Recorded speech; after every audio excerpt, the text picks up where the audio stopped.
Kita bertemu lagi dan saat ini kita akan membahas tentang manajemen data, analisis big data, dan manajemen record. Ya. Langsung saja, apa yang dimaksud dengan manajemen teknologi? Ya. Namun sebelum itu, menjawab manajemen teknologi adalah mengapa kita perlu membahas tentang manajemen data ini adalah karena ada satu pergeseran tentang makna data. Bahwa pada saat ini, tahun abad 21 ini, data yang berkualitas tinggi dan keahlian manusia mempunyai peran penting untuk membuat suatu analisis. Basis data, gudang data, big data, dan business intelligence akan berinteraksi untuk menciptakan sebuah ekosistem teknologi bisnis yang baru. Kita tidak lagi mengelola bisnis hanya menggunakan feeling atau intuisi, tetapi harus menggunakan analisis data yang kuat. Mengapa peran manusia menjadi penting?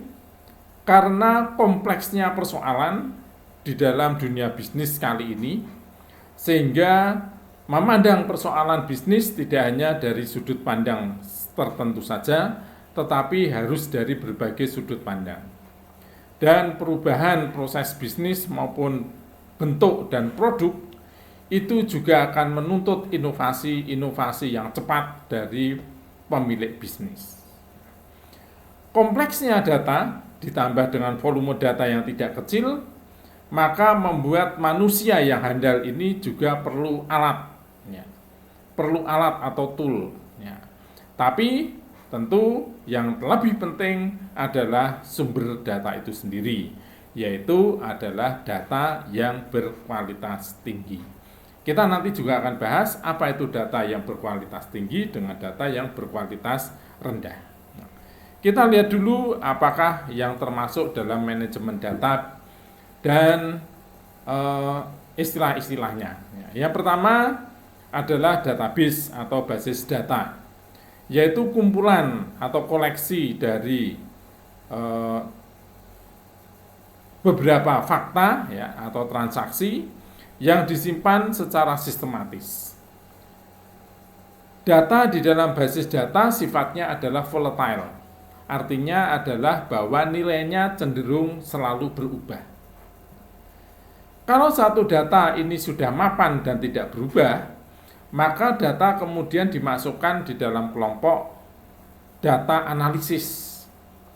Dan karena jumlahnya semakin besar, lalu disebutlah sebagai gudang data atau data warehouse.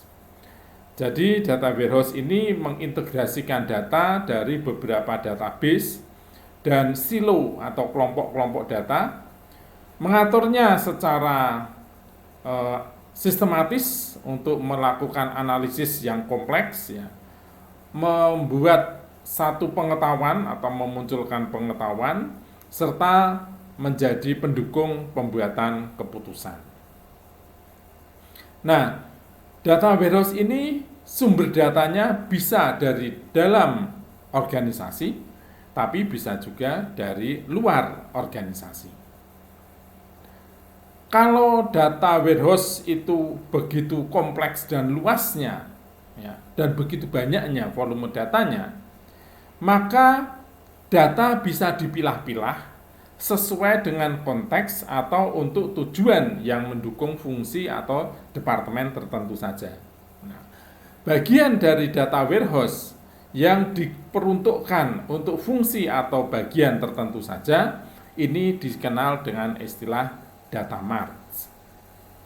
Jadi data mart adalah bagian dari data warehouse.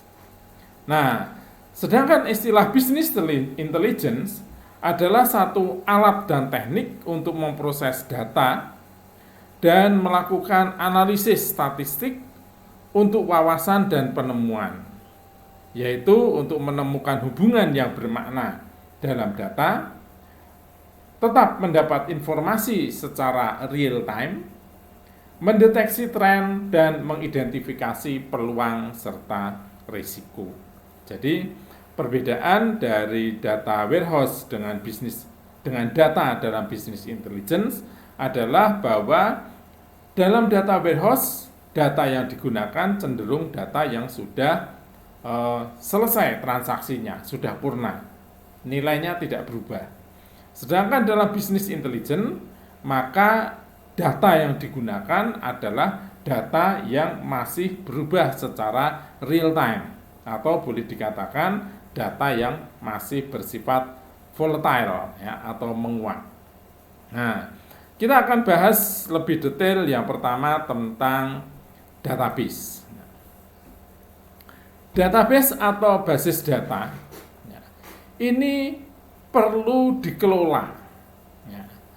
Nah, untuk mengelola, maka lalu dimunculkan satu software yang disebut dengan Sistem Manajemen Basis Data atau DBMS atau Database Management System.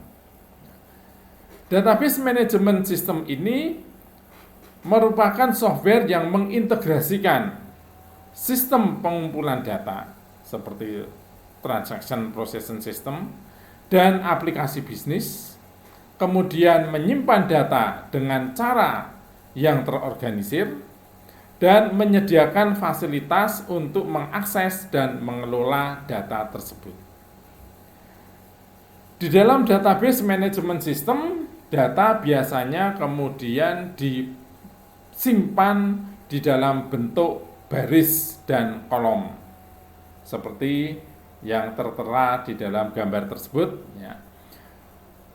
Dan mungkin juga pernah saudara kenal dengan istilah spreadsheet atau lembar kerja. Ya. Jadi seperti itulah model penyimpanan di dalam sistem manajemen basis data. Nah, database yang saling berhubungan di dalam sebuah DBMS atau disebut database relasional ini menyimpan data di dalam bentuk tabel-tabel dan kolom ya, seperti spreadsheet tadi, serta menyediakan akses untuk menggunakan bahasa deklaratif dengan query struktural tertentu atau yang disebut dengan bahasa SQL atau Structure Query Language. Nah, bentuk dari bahasa SQL ini adalah bahasa yang sederhana. Biasanya menggunakan 3 istilah atau perintah umum, select, from, where. Select ini adalah memilih atribut atau kolom-kolom yang ingin ditampilkan, sedangkan from adalah memilih dari tabel atau dari database mana kolom-kolom tersebut, sedangkan where diisi dengan filter yang kita ingin terapkan ya, atau prasyarat-prasyarat yang kita ingin terapkan pada penampilan data itu ya. Jadi contoh di dalam slide ini juga ada ya, misalkan select employee ID, first name, last name ya, berarti nomor karyawan, nama pertama, nama kedua ya. Kemudian dari ya, from dari tabel employee ya, where hire date between ya, di mana tanggal hire-nya atau tanggal masuknya between antara 1 Juni dan 15 Desember. Nah, jadi bahasa ini bahasa yang sederhana ya. Tidak perlu kita tahu di sektor mana data tersebut disimpan, tetapi cukup kita memanggil nama atribut atau nama kolomnya dan dari tabel apa, maka sistem akan mencari sendiri. Nah, bahasa ini akan mudah dioperasikan. Fungsi dari DBMS adalah ada beberapa fungsi, ya, 5 fungsi di sini. Yang pertama adalah penyaringan dan pembuatan profil data. yaitu memproses dan menyimpan data secara efisien, memeriksa apakah ada kesalahan, inkonsistensi, kerangkapan data atau redundans, dan informasi yang tidak lengkap. Yang kedua, fungsi DBMS adalah untuk memelihara integritas data. Nah, sehingga dalam hal ini DBMS berfungsi untuk mengoreksi, menstandarisasi, dan memverifikasi konsistensi dan integritas data. Fungsi yang ketiga adalah sinkronisasi data, yaitu mengintegrasikan, mencocokkan, atau menautkan data dari sumber yang saling berbeda. Yang keempat adalah fungsi untuk mengamankan data, yaitu memeriksa dan mengendalikan integritas data dari waktu ke waktu. Sedangkan fungsi yang kelima dari DBMS adalah akses data, yaitu menyediakan akses resmi ke data dengan cara yang terencana dan ad hoc dalam waktu yang dapat diterima. Nah, itu adalah DBMS. Dan berikut adalah beberapa vendor dari DBMS yang saat ini cukup dikenal. Ada dari IBM yang kita kenal dengan namanya DB2, kemudian ada PostgreSQL, lalu ada Microsoft SQL Server, ya. Sedangkan MySQL itu adalah DBMS yang tidak berbayar alias gratis, dan merupakan MySQL ini merupakan DBMS yang paling banyak digunakan, ya. Oke. Nah, kalau tadi kita bicara tentang struktur query language atau bahasa query yang terstruktur, maka saat ini juga sudah berkembang sebuah bahasa yang lebih kompleks untuk mengelola data yang lebih kompleks, lebih beragam. Nah, bahasa ini dikenal dengan istilah NoSQL, singkatan dari Not Only SQL. Sistem NoSQL adalah kelompok sistem basis data yang heterogen. Keuntungan atau lebihan dari NoSQL dibandingkan dengan SQL adalah performanya lebih tinggi, distribusi data yang mudah pada node yang berbeda, yang memungkinkan stabilitas dan toleransi kesalahan. Kemudian fleksibilitas yang lebih besar dan administrasi yang lebih sederhana. Nah, kalau kita lihat bahwa NoSQL ini adalah satu sistem, ya, yang mengelola data dari beragam bentuk. Dan supaya data tersebut bisa saling berintegrasi, berkoneksi satu dengan yang lain, dan disimpan dengan sistem penyimpanan yang efisien. Contoh dari vendor NoSQL yang saat ini terkenal adalah seperti terlihat di sini, ada Apache HBase, ada Cassandra, ada RIA, ada CouchDB, ada Mongo, ada Neo4j, ada Redis, ada Hypertable, ada Amazon Dynamo, ya. Ini adalah perkembangan dari bahasa untuk mengelola data. Ada SQL, ada NoSQL. Nah, oke.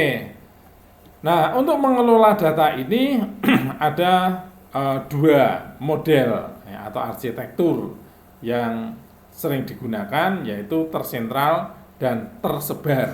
Ya. Satunya tersentral, satunya tersebar. Tersentral artinya bahwa semua workstation atau semua user itu akan mengakses sebuah sumber yang sama, yang kita sebut dengan central server.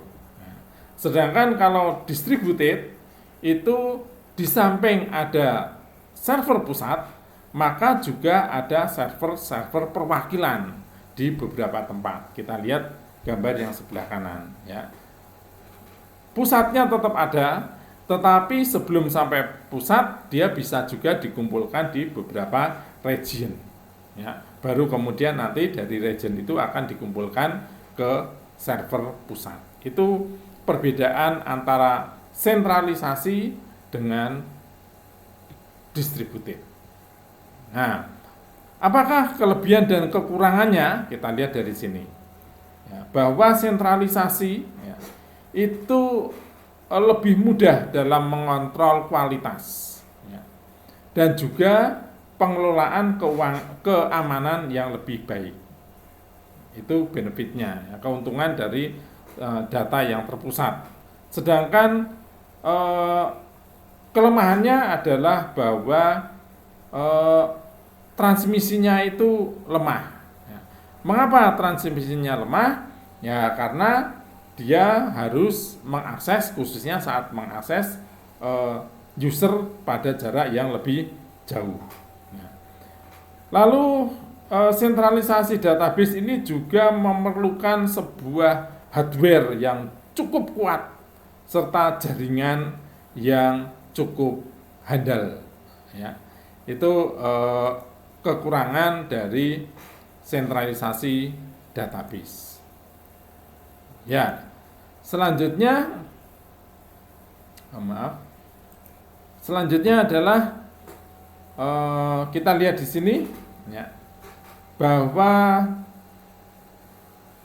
kalau tadi saya menyebutkan adanya satu data yang berkualitas tinggi, maka di sini akan saya jelaskan lalu data yang berkualitas rendah atau sering disebut juga sebagai data yang kotor atau dirty ya. Itu yang seperti apa? Ya, jadi nanti kalau pengen tahu definisi data yang berkualitas tinggi ya berarti adalah lawan katanya saja ya. Data dianggap kotor yaitu bila data tersebut mempunyai integritas yang rendah alias tidak dapat dipercaya. Datanya tidak lengkap, di luar konteks, kemudian data yang ketinggalan zaman atau out of date, data yang tidak akurat, data yang tidak dapat diakses, atau data yang butuh waktu lama untuk menganalisisnya. Nah, itu adalah contoh atau kriteria dari data yang kotor.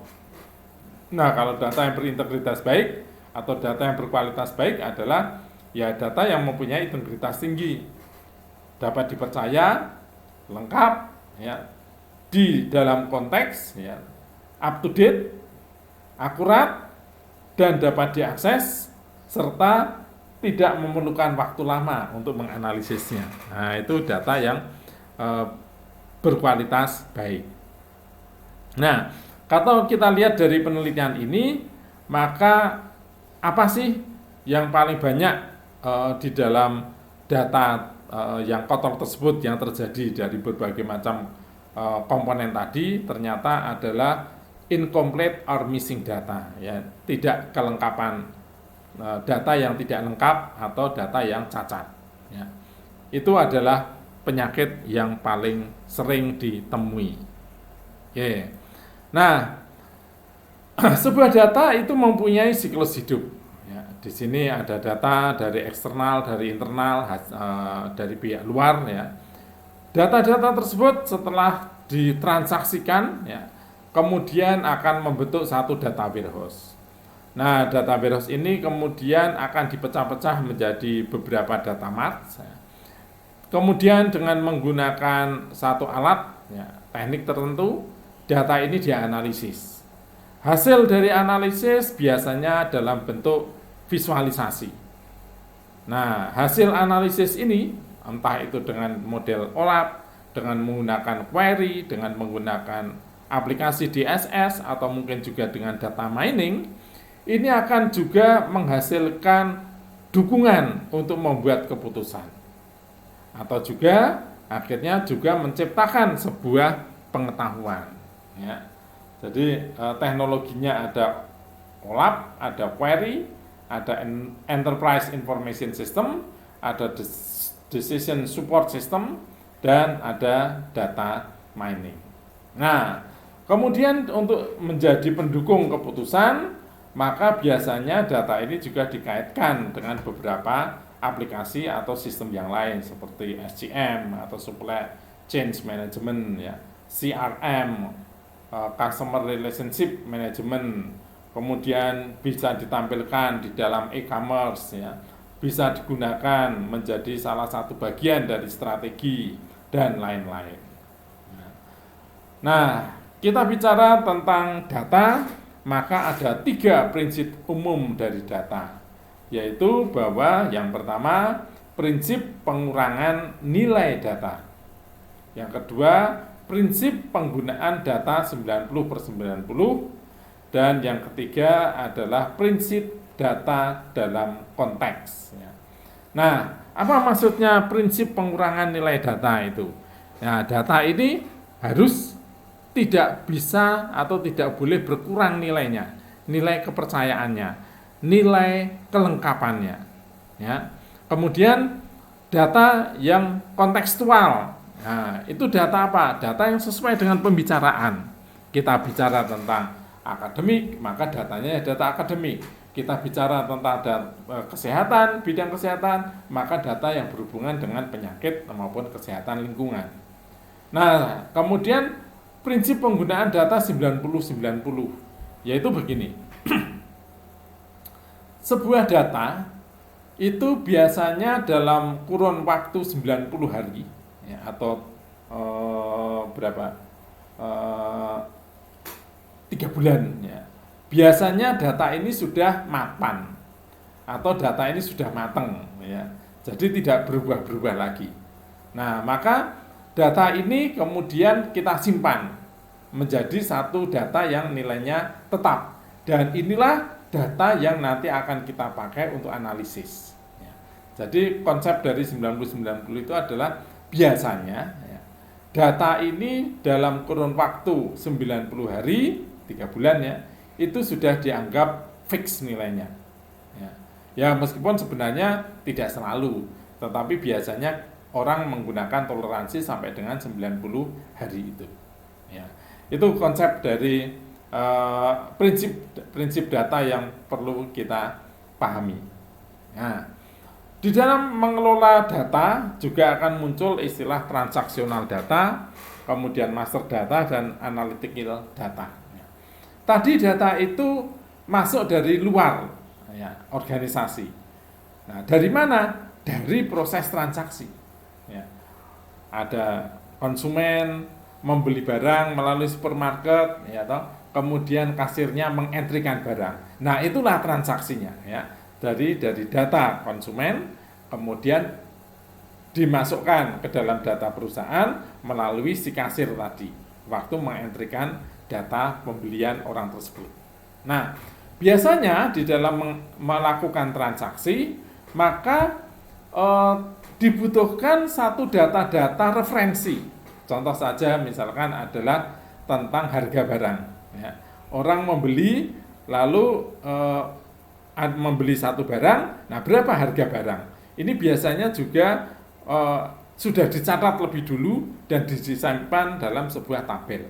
Maka tabel yang menyimpan data harga barang ini lalu dijadikan referensi saat seorang kasir itu menghitung jumlah pembelian dari seorang konsumen.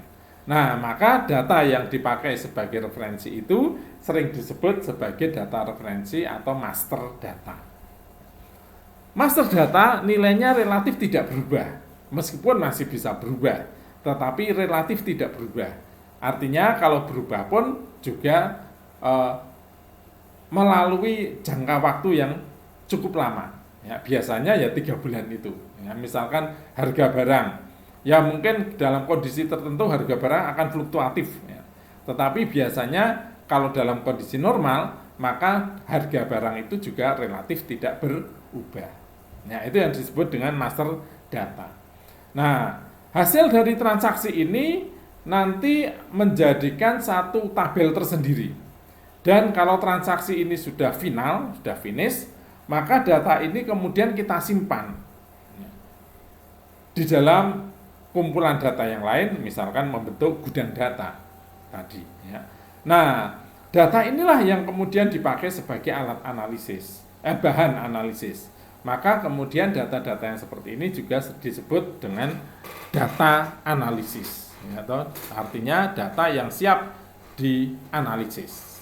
Nah, Itu adalah kalau teman-teman dengar istilah transaksional data, master data, dan data analisis. Nah, berikut ini adalah bagaimanakah gambaran secara umum data tersebut terbentuk.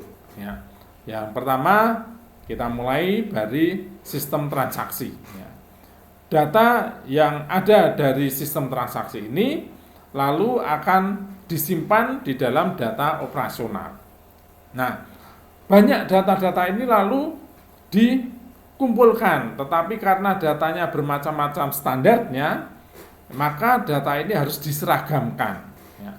Oleh sebab itu, untuk menyeragamkan dan menstandarkan atau melengkapi atau kalau perlu mengkonversi, ya, mentransformasi, mengubah datanya, ini disebut dengan proses yang kita kenal dengan istilah ETL, ya, extraction, transpose, transform, load, ya. ETL, extract, transform, load. Extract artinya mengekstrak dari data-data yang tersimpan di dalam sistem transaksi, ya, mengekstrak. Kemudian ditransformasikan. Karena data berasal dari berbagai tempat, ya, di dalam maupun di luar organisasi, maka sangat mungkin data ini tidak terstandar. Nah, transformasi di sini adalah distandarkan, diseragamkan. Ya. Kalau perlu diolah, konversi. Misalkan kita mengambil data temperatur, ya. Temperatur itu ada yang menggunakan satuan derajat Fahrenheit, ada yang menggunakan derajat Celcius. Nah, kalau kita menggunakan derajat Celcius, maka semua data suhu, ya, temperatur yang menggunakan satuan bukan Celcius harus kita konversikan menjadi Celcius. Nah, itu proses transformasi seperti itu. Nah, setelah data kemudian ditransformasikan, ya, menjadi satu data yang terstandar, maka data kemudian disimpan. Nah, penyimpanan ini semakin banyak dan itulah yang disebut dengan gudang data. Lalu gudang data bisa dibagi-bagi sesuai dengan fungsi maupun mungkin ruang lingkupnya menjadi data mart. Nah, data mart inilah yang kemudian menjadi bagian nanti dari suatu sistem yang disebut dengan business intelligence. Tentu ditambah dengan data-data yang ada saat itu atau yang real time. Data di dalam data warehouse atau data mart ini juga bisa kita analisis menggunakan teknik yang disebut dengan data mining atau penggalian data, yaitu model penggalian data atau seperti statistik, ya, untuk memprediksi, untuk membuat satu klasterisasi, klasifikasi, ya, itu menggunakan algoritma tertentu. Nah, proses inilah yang disebut dengan data mining atau menggunakan query biasa, ya, atau bahkan hanya dipakai sebagai bahan untuk membuat laporan, ya. Itu adalah bagaimanakah perilaku dari data. Dan kalau seluruhnya ini diintegrasikan di dalam satu sistem, maka itulah yang dikenal dengan istilah business intelligence management, ya. Jadi business intelligence management itu mulai dari menciptakan satu transaksi, ya, masuknya data, kemudian sampai dikombinasikan dengan data-data yang lain, ditransformasikan, diubah, kemudian disimpan dalam satu gudang data, dan kemudian ditampilkan lagi di dalam bentuk yang menarik, entah itu sebagai alat untuk analisis, entah itu sebagai alat untuk mendukung pembuatan keputusan. Ya, itu teman-teman tentang bagaimana perilaku dari data, hubungannya dengan database, kemudian dengan data warehouse, data mart, dan business intelligence. Nah, untuk membangun sebuah gudang data atau data warehouse, ini perlu keahlian dan penghargaan tentunya. Keahlian dan penghargaan. Apa maksudnya? Data yang perlu disiapkan untuk analisis, ya, itu disiapkan. Mana data yang diperlukan untuk analisis. Dan ini saya katakan tadi diperlukan satu ahli karena kompleksitas yang muncul saat ini, ya. Dulu mungkin hal tersebut tidak dipikirkan, tapi saat ini barangkali hal tersebut menjadi bagian yang krusial atau penting. Nah, kemudian kita juga harus menghindari data yang kotor, karena data yang kotor akan mengakibatkan nilai analitik yang turun atau yang rendah kualitasnya. Nah, kemudian juga data harus dimasukkan dalam satu konteks yang bermakna, ya, sesuai dengan ruang lingkupnya. Data warehousing mengapa penting? Karena mendukung beberapa tindakan serta keputusan di berbagai bidang. Entah itu untuk penjualan, entah itu untuk menetapkan harga dan kontrak, entah itu untuk peramalan, penjualan maupun keuangan. Nah, itu tentang gudang data. Nah, berikutnya adalah tentang big data. Nah, ini adalah satu gambaran dari big data. Mesin akan menghasilkan data dari objek fisik menjadi bagian yang jauh lebih besar dari big data dan analitik. Jadi saat ini sudah masuk dalam satu era yang kita kenal dengan M2M, ya, mesin to mesin, ya. Jadi penciptaan data bukan lagi dientrikan oleh manusia, tetapi dientrikan oleh mesin. Jadi kemudian mesin bertemu dengan mesin. Nah, kegiatan yang seperti ini akan memunculkan terbentuknya data yang berukuran besar, ya, karena kemungkinan juga sentuhan datanya itu dalam frekuensi yang tinggi, bisa menit, bisa jam gitu ya. Jadi transaksinya atau perubahan itu terjadi dalam waktu yang singkat. Sehingga kalau data-data tersebut dicatat, maka akan menghasilkan satu kumpulan data yang sangat besar yang kita kenal dengan istilah big data.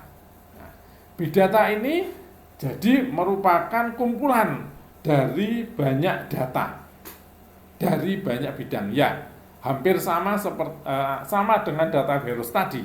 Tetapi bedanya adalah bahwa karakteristik dari data ini adalah relatif masih bergerak, ya, jadi masih berubah.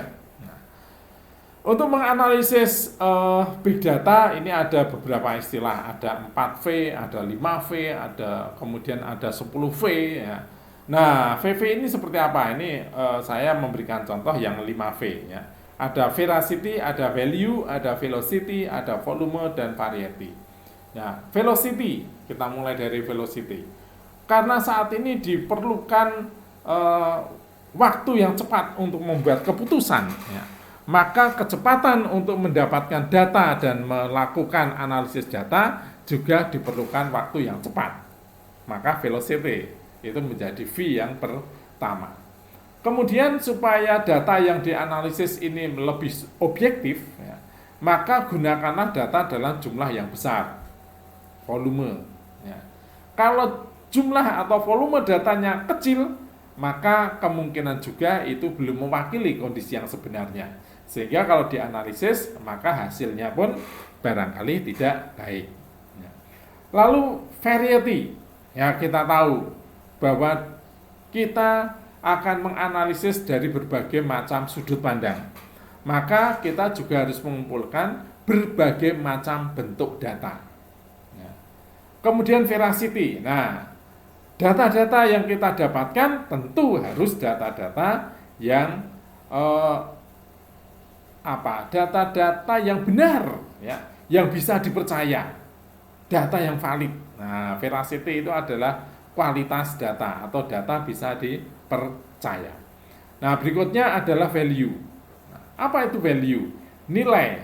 Apa itu nilai? Yaitu data-data yang dianggap sebagai satu hal yang memberikan nilai tersendiri atau menambah nilai dari perusahaan tersebut, ya. Nah, kalau data-data yang tidak memberikan nilai, udahlah, tidak usah kita bahas, ya. Nah, itu ada 5V. Nah, ada yang mengatakan 10V. Nah, ini malah saya mendapatkan 11V. Ya, 11V. Apa itu? Big data itu adalah melibatkan volume, velocity, variety, veracity, dan value. Tadi 5 sudah saya sebutkan. Nah, ditambah lagi adalah validity. Ya, meskipun sebenarnya validity itu sudah masuk ke dalam variety juga, tetapi ini dikatakan atau dipisahkan. Kalau variety itu adalah veracity ya. Kalau veracity itu adalah keakuratan data, maka validity adalah bahwa data ini mempunyai kualitas yang baik ya, atau dihasilkan dari tata kelola data yang baik. Kemudian ada variability. Nah, variability ini sebenarnya juga hampir sama dengan variety ya, berbagai macam tipe data. Tetapi kalau dalam hal ini variability ini lebih fokus kepada data yang relatif masih bergerak atau dinamik. Kemudian venue ya. Venue di mana data tersebut didapatkan dan akan didistribusikan. Ini juga penting ya.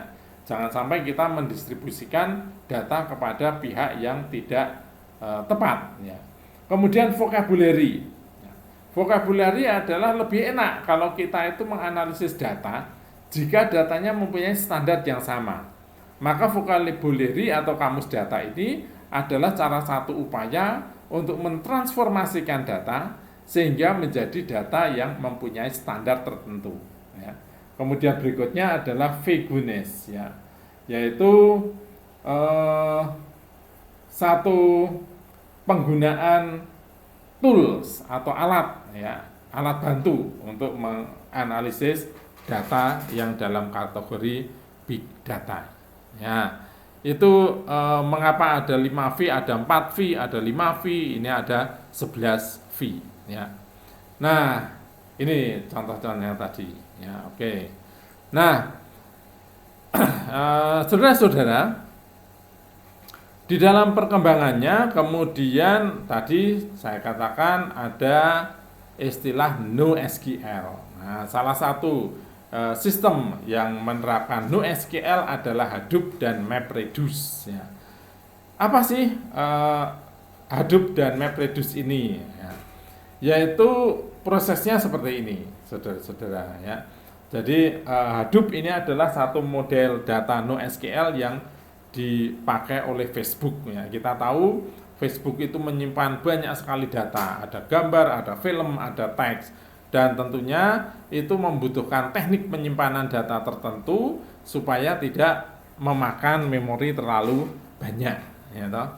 Nah, terciptanya adalah hampir sama ya. Jadi dari transaksi yang dicatat oleh MySQL ya, kemudian data akan disimpan di dalam sistem Hadoop ya. Kemudian setelah itu datanya akan diolah lagi ya, barangkali ke model MySQL ya, untuk di load di satu tempat yang lain ya. Kemudian orang tersebut akan melakukan customisasi dari Facebook ya. Jadi datanya diolah ya.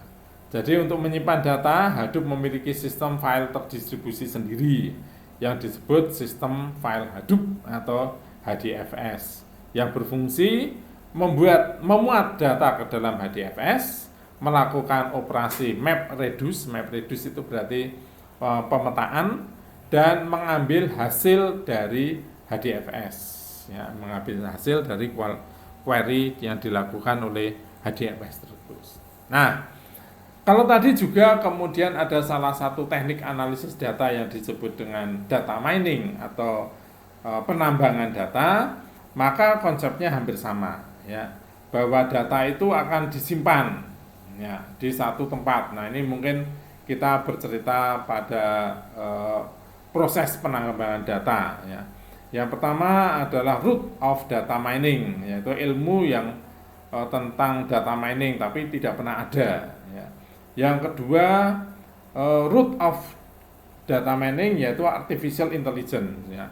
Artinya bahwa di dalam mengelola data atau menggali data ini memang diperlukan kecerdasan buatan yang akan berkontribusi dalam teknis pemrosesan informasi berdasarkan human reasoning model ya, jadi menggunakan model pendekatan manusia. Nah, di sini juga akan memunculkan sebuah mesin pembelajar yang disebut dengan machine learning ya, sehingga memungkinkan komputer itu untuk belajar melalui training dan kemudian dia bisa membuat sebuah keputusan akhirnya. Lalu yang ketiga adalah natural computing, yaitu sebagai satu pelengkap untuk melakukan data mining dengan menggunakan bahasa-bahasa yang lebih natural. Ya, itu tentang hubungan data mining. Nah, terkadang bentuk datanya yang dianalisis memang bukan data, tapi bisa juga bukan data teks maksud saya, tapi bisa juga gambar. Tapi tetap disebut data mining, jadi bukan image mining. Ya. Terkadang juga yang dianalisis itu dalam bentuk kata atau kalimat. Ya, maka itu kemudian disebut dengan text mining. Ya. Kalau tadi yang gambar tidak disebut dengan image atau picture mining, tetapi kalau dalam bentuk teks maka disebut dengan text mining. Ya. Oke, itu adalah asal data yang dikelola. Ya. Nah, menggunakan data mining itu ibaratnya adalah seperti menggunakan sensor logam saat mencari jarum di dalam tumpukan jerami. Ya, jadi susah itu sebenarnya, tapi karena ada alat, ya, maka lalu pencariannya menjadi lebih mudah, ya, bahkan otomatis. Oke. Dengan data mining ini juga kita akan lebih fokus untuk melihat detail dari kalau pepohonan ini dikatakan. Mengapa pepohonan? Artinya akan lebih membahas lebih detail tentang pohonnya dan sekaligus mengidentifikasi hutannya. Jadi kita tahu ada hutan yang besar, tapi kita tidak hanya menganalisis hutannya, tapi yaitu menganalisis pohon-pohonnya. Itu tentang pemahaman data mining, ya. Oke, nah sekarang ini satu data mining atau enggak, ya. Sistem yang mampu digunakan untuk mencari informasi khusus, misalnya mencari kata masak di Google, apakah itu perlu data mining? Tentu tidak, karena datanya begitu sederhana, ya. Yang ditanyakan juga sederhana. Nah, bagaimanakah kalau pertanyaan juga sistem yang mampu mengelompokkan informasi yang mirip-mirip sesuai berdasarkan konteksnya. Misalkan masakan Prancis, Itali, Jawa, dan Padang. Ya, ini sulit, ya. Dan perlu data yang banyak karena datanya bisa beragam. Maka ini kita bisa terapkan data mining. Ya. Contoh yang lain, dokter mencari data medis untuk menganalisis riwayat penyakit seseorang. Simple banget. Ini bukan data mining.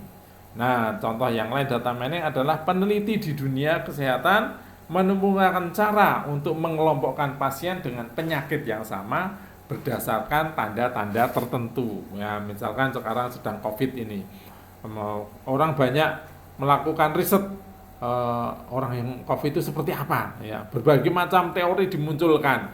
Nah, itu bisa dikatakan sebagai data mining. Nah, kegiatan di dalam data mining ada 4 biasanya, ya. Tadi sudah saya singgung, yaitu mengklasifikasi, mengasosiasi, mengklaster, dan meregresi atau estimasi atau tren. Ya. Jadi hanya ada 4 itu biasanya. Ya.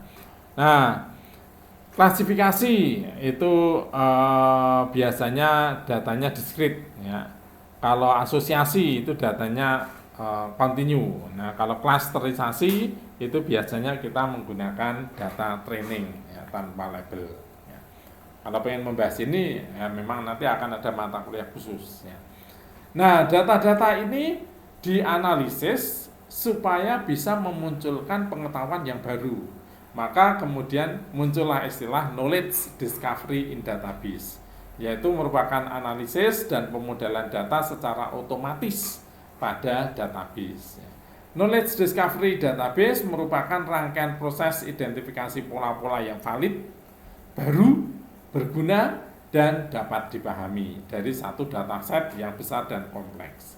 Maka boleh dikatakan data mining merupakan core atau inti dari knowledge discovery database. Nah, keunggulan dari data mining adalah peran di dalam memilih algoritmanya, ya, yang tepat dan yang cepat.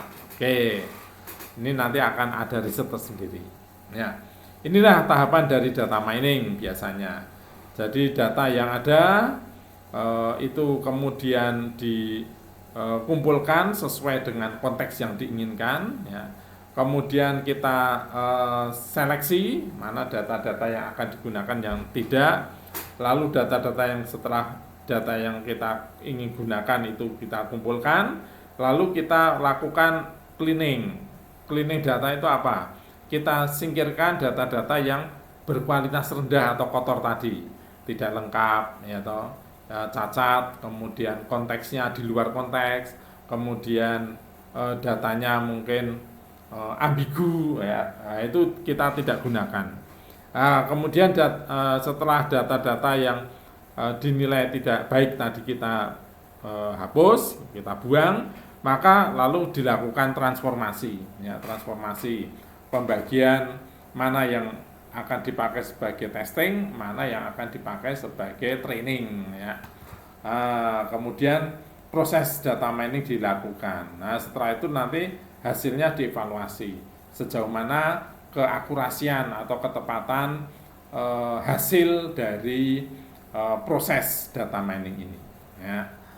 Oke, ada berbagai macam teknik, ada confusion metric, bisa juga dengan menggunakan perbandingan, ya. Oke. Nah, kemudian kita masuk ke dalam istilah business intelligence, ya, atau intelijensi bisnis, ya. Apa sih manfaat dari business intelligence? Nah, ini ada 6 manfaat, ya. Meningkatkan kemampuan membuat keputusan, mampu mengakses dan membagi informasi secara lebih mudah, ya, memungkinkan untuk melakukan analisis secara real time, membantu untuk mengidentifikasi sistem-sistem, ya, yang tidak berguna, ya. Kemudian mengurangi risiko dari bottleneck, ya. Kita menganalisis dalam waktu tertentu sehingga akhirnya terjadi penumpukan. Ya, berikutnya membantu untuk memahami bisnis kita, ya, karena data yang kompleks dan bergerak dalam waktu-waktu tertentu, ya. Itu tentang business intelligence, ya. Prosesnya sama, dari mulai data yang ada lalu masuk ke organisasi kita atau database kita melalui transaction processing system, ya. Kemudian setelah itu tercipta atau tersimpan dalam database operasional. Nah, database operasional ini kemudian dari berbagai tempat, berbagai fungsi, mungkin dari berbagai cabang, ya. Lalu data-data ini dilakukan ETL proses, ya, extract, transform, dan load. Nah, kemudian terbentuklah sebuah data warehouse. Data warehouse, kemudian kita dari data warehouse kita kemudian bisa pilih sesuai konteks yang akan digunakan menjadi data mart, ya. Nah, kemudian data mart ini, ya, yang nanti akan dipakai oleh bisnis intelligence secara real time ditambah data real time. Dilakukan penggalian, reporting secara real time dalam bentuk informasi-informasi yang mudah dilihat, ya. Biasanya orang mengenal dengan istilah dashboard, ya. Nah, ini gambaran secara keseluruhan tadi, ya. Tadi sudah saya bahas. Oke. Ya, itu saudara-saudara tentang transformasi dari data menjadi big data, dari analisis yang sederhana menggunakan tools ala statistik, ya, menjadi satu analisis yang menggunakan boleh dikatakan algoritma yang dianggap cerdas, ya, seperti data mining. Nah, tentu ini satu pembahasan yang sangat global, ya. Kita nanti akan bahas secara lebih detail karena ini juga bisa memunculkan materi kuliah tersendiri, ya. Database itu ada sendiri, data mining ada sendiri, business intelligence juga ada sendiri, ya. Semoga ini bisa dipahami. Sampai bertemu lagi dalam waktu yang akan datang. Sampai bertemu.